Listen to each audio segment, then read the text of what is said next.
Bipolaire stoornis is MD, want zo wordt het ook gezegd, manisch depressiviteit. Zodat je pieken en je dalen wat hoger en wat scherper zijn dan bij normaal iemand.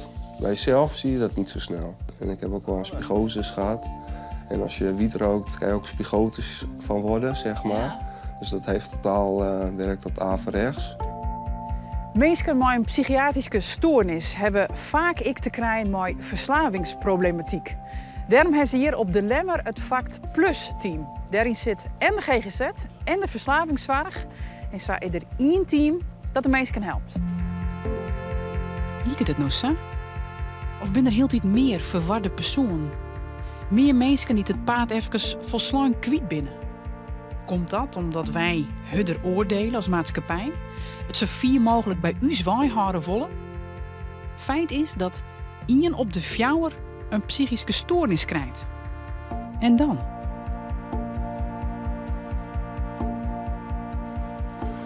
Hier in de kringloopwinkel op een Lemmer werkt Rick. En Rick is een van de mensen die in behandeling is bij het Fact Plus team. Hij is manisch depressief en op zijn 14e is de begonnen met roken van wiet. Hallo Rick. Hallo. Hoi, Hoi. Miranda. Hoi Miranda. Hallo. Wie is de tafel al even Ik ben de tafel aan het dekken. Ik ben een beetje aan het decoreren. Ja, dit is wel helemaal hip, hè? Het is weer helemaal hip tegenwoordig. Klopt. Prachtig. Het is retro, wat we helemaal in. Ja. Het is nieuw. Hey, dit Ja. is die plak, hè? De kringloopwinkel. Ja, klopt. Ik ben hier werkzaam. Al 3 jaar nu, sinds 3 jaar. Ja. En wat ben die werkzaamheden? Ja? Veel sjouwen. Ik doe het meestal op de kassa. Ik ga met de bus mee, ritjes rijden, spullen ophalen en brengen. Ja. En veel verkopen. Meestal op de kassa. Vind ik ook wat leukst. Het gaat goed, maar die of net? Ja, gaat hartstikke goed. Ja, kijk zin. Ja. Goed werk, leuk werk. Doet, Maar het veel heeft wel blij minder mee. west. Ja, het is zeker minder west, ja. Klopt. Afgelopen 4, 5 jaar terug was het niet zo goed. Ik heb wel een tijd in opname gezeten. Rick vertelt me dat er al op jonge leeftijd begint met blowen. Krek op een middelbare squallen met vreun. Het begint als gewoon wat uitbeziekje. Ja, ik rook een keer een jointje en dan gaat het automatisch. Maar dat zal ook wel met het verleden te maken hebben. Het heeft ook de verdoving werkt natuurlijk, dat je je onderdrukt en dat soort dingen. Ja. Dus dat is het minder goed eigenlijk om dat te doen. Hoe is het dan verdoven? Nou kijk, mijn ouders zijn zeg maar jong gescheiden. Dus dat zijn meestal belangrijke dingen die je niet wil bespreken of dat soort dingen. Dat je jezelf gaat verdoven. Ja. Dat kan een reden wezen, dus het verdoven van een trauma. Maar het kan ook wezen dat mensen heel erg angstig binnen. En vanuit angst menen dat helpt. De drugs of de alcohol. En dat is natuurlijk net zo. Maar dat helpt even, maar op lange termijn houdt het alleen maar meer problemen. Teunis zit vanuit de verslavingszorg bij het Fact Plus team op Lemmer. Marieke vanuit de GGZ. Want verslaving en psychiatrische stoornissen kun je het beste tegelijk aanpakken. Ja, hij wil uiteindelijk die ambulante detox, hè, zei je. Dus hij wil echt niet de kliniek in, maar hij wil het thuis gaan afbouwen. Ja. Wat je ondergongt binnen mij de onderliggende problematiek. De verslaving speelt altijd op. Dus er is altijd terugvalgevaar. Dus daar moet je altijd eigen voor hebben. Dat je net dan alleen nog maar richt op de psychiatrie. Maar ik de terugval, dat zijn natuurlijk al je conditioneringen, dat je daarmee aan de slag kennen. Niet goed weten wat ze mee aan moeten met die hoeveelheid alcohol die hij inneemt. En de buren beginnen te mopperen. De Frieske Marren had zo'n een peer hier het Fact Plus team. Flexible Assertive Community Treatment. Nou, dan moeten we daar nu heen, Paul. Ja. Een team dat proactief werkt en bij de meesten thuiskomt. Er binnen in Friesland nog 2 teams zoals op een Lemmer, dat ik de verslavingszorg in zit. Eerder een verschil zo'n Fact Plus hier is, zo'n 2014? Jazeker, dat is opvallend. Want wat we zeggen is dat er volle minder opnames binnen de laatste jaren. Klinische opnames. Klinische opnames. En ook minder onder dwang, dus minder rechterlijke machtigingen. Hoe kan dat? Ja, hoe kan dat? Ik denk toch dat we eerder erbij binnen door deze manier van werken. De zorg is wel veranderd. We behandelen gewoon heel anders. We behandelen veel meer de mensen thuis en veel minder in de klinieken. Veel minder opnames hebben we. En dat is veranderd. Ik vind de problematiek niet per se heel erg veranderd. Nee. Het is ook fijn om te zien hoe iemand woont. Als het goed gaat met iemand, dan zie je dat vaak ook meteen terug in het interieur. En als het wat slechter gaat, dan denk je, oh ja. Je had heel veel informatie. Ja, echt. Dan staat alles toch wel een paar dagen langer. Of dan is de wasmachine niet gedraaid. Maar meer thuisbehandelen zorgt dat net voor meer verwarde mensen op stritten en oerlijst in de buurt. Dat zou wel eens kunnen. Dat het een gevolg is dat mensen veel meer thuis worden behandeld. Hè. We hebben veel minder plekken waar mensen komen. Maar het zou ook wat een gevoel zijn. Hè. Het thema verward persoon. Wij zeggen wel graag iemand met onbegrepen gedrag.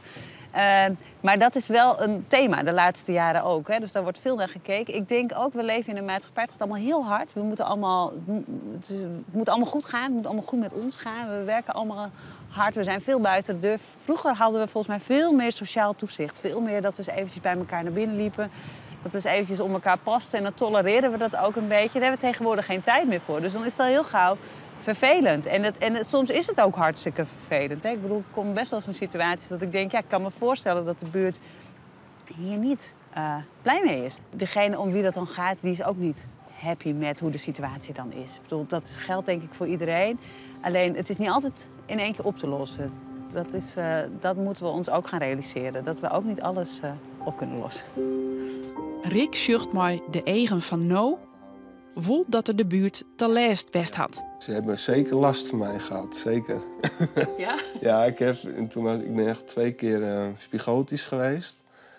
Ik zelf vond dat zelf want als je in een spigose zit, dan denk je van alles. Je bent gewoon overprikkeld en ja, de buurt heeft al last van me gehad, ja. Ja. Want de zei van, ik heb bipolaire stoornis. Ja. Wat binnen symptomen dan? Ja, een bipolaire stoornis houdt in dat je manisch depressief, dat je normaal mens heeft ook zijn pieken en dalen. Maar iemand die MD heeft of een bipolaire stoornis, die heeft zelf meer hoge pieken en diepere dalen, zeg maar. Het is extremer. Dus wat extremer dan het gewone. Dat houdt het eigenlijk in, bipolaire stoornis. En hoe uit het hem dat bedij? Wat? Dat ik ook, komt ook wel door drugsgebruik natuurlijk. En het zit ook bij mij in de familie. Er zijn ook wel meerdere mensen in de familie die dat ook heeft. Dus bij mij is het zo ook vastgesteld, omdat mijn moeder het heeft. Heb ik het zeg maar meegekregen dat ik het dan ook heb, zeg maar. Maar het is ook maar een vakje hoor, wat ze je dan zeggen van dat heb je en zo is het, zeg maar. Dan word je gewoon echt wel wat drukker. Dat was in die periode. En dan kan hij de hele wereld wel aan en dan vindt hij eigenlijk niet zo heel veel meer belangrijk. Hè? Of dan, vindt hij heel veel wel belangrijk, maar dan heeft hij zijn eigen prioriteiten. En dan zorgt hij eigenlijk ook wel wat slechter voor zichzelf. Dan slaapt hij wat minder en dan gaat hij veel gehaaster door het leven eigenlijk. Hoi. Hoi Rick, Binnen. hoi. Ja. Marieke is al jaren vanuit de GGZ de contactpersoon van Rick. De laatste tijd gaat ze zo dan nog eens even del, want het gaat heel iets beter mooi. Je hebt ons ook vaak genoeg wel, denk ik, buiten de deur laten staan toen. Klopt. En je was heel erg zoekend van, wat wil ik? Toen zijn er ook nog een paar opnames achterweg gekomen. Op een gegeven moment konden wij wel redelijk met elkaar praten. Ik weet nog wel dat wij in de auto zaten vanuit de kliniek of zo een keer hier naartoe, dat wij een keer rit maakten. Ja, en dat je toen ook wel... ja, dat weet je. Heel manisch, ja, dat ik kan me sommige dingen... Dan dacht ik, dat zijn wel dingen wat later, dat ik daar wel dingen uithaalde, dat ik dacht van, dat is wel zo geweest, zeg maar. Ja. Nee, maar dat is echt alleen maar lof voor jou. Ik bedoel, dat gaat ook goed. Ja. En ik heb natuurlijk ook veel voorkennis natuurlijk, omdat mijn moeder het heeft. Het vult iets op. Dus als je het lastig vindt om mij tegenslagen om te gaan... en je bent wend om dan altijd maar middelen te broeken... dan moesten mensen wel leren van hoe kun je op een andere manier met die tegenslagen omgaan. En daar leidt de focus dan op.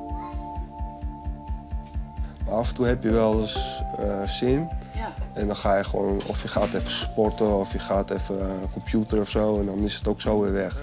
Okay. Dus dan heb je er minder last van. Maak ik voor deze keer 35 euro van. Vind je dat goed? Ja, vind ik. Doen we dat.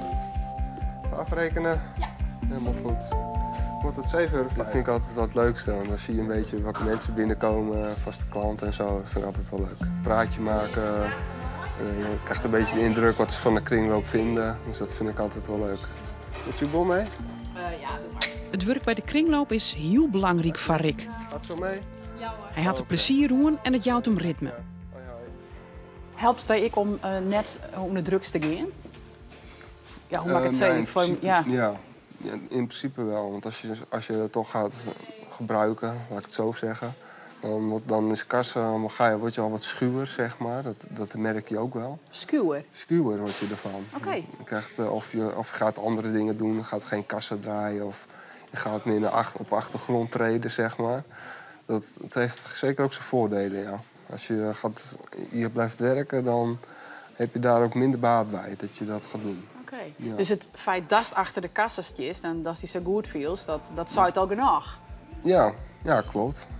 Wat mooi. Er zit zeker verschil tussen. Dat heb ik al opgemerkt, ja. Klopt. Rick broekt geen middelen meer.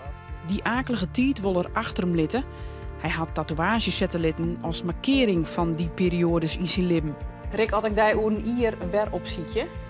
Hoe gaat het dan, Marty? Dan gaat het goed. Gaat het de goede kant op. Wat doe je dan? Dan ben ik hier nog steeds actief aan het werk. En dan gaat het denk ik net zo goed als het afgelopen jaar ook is gegaan. Dat is Dat wat het hoop ik hoogst, wel. hè? Dat het zo Ja. stabiel bloot. Zeker. Oké. Ja. Hey, doe maar zijn telefoon maar opnemen. Ja. Bedankt. Ik ga nog even Dankjewel. shoppen. Even shoppen. Het gaat Helemaal goed. goed. Dank je. Hallo, met kringlooplemmer met Rick. Hoi.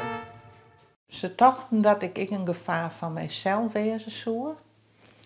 En ik weer natuurlijk een gevaar van de omgeving zo te zijn waard, omdat ik mijn man aanvallen weer.